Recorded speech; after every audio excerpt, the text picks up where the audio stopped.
Nagpasidaan ang kasundaluhan sa 4th Infantry Division sa mga mikandidato karong barangay in Sangguniang Kabataan elections nga dili magpagamit sa rebuilding New People's Army, ilabi na sa paghatag og permit to campaign sa Bukirong Bahin. Ani ang report.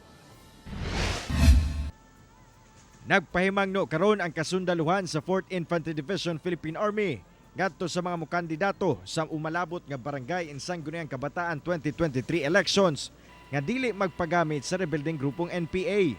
Sumala sa kasundaluhan nga karong panahon sa eleksyon, posible na sab nga mulihok ang maong grupo ug mangayo sa ginatawag nga permit to campaign o permit to win.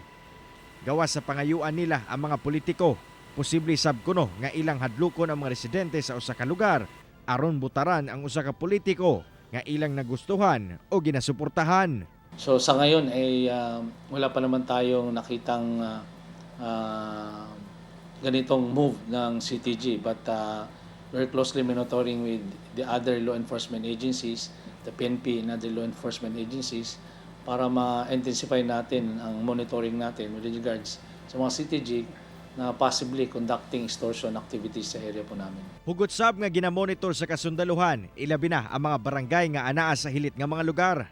Kini aron masiguro nga luwas sila sa impluwensya sa rebuilding NPA. So aside from that, we are in support role to the PNP and COMELEC in the implementation of the rules regulation, ensuring na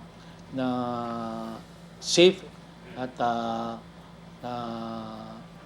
free from danger yung mga voters natin, and of course yung mismo the voting process sa iba't ibang mga polling centers.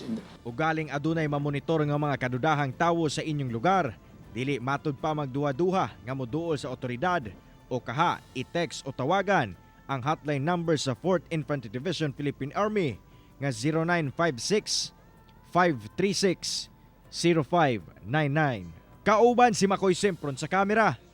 Ako si Cyril Chavez para sa One Mindanao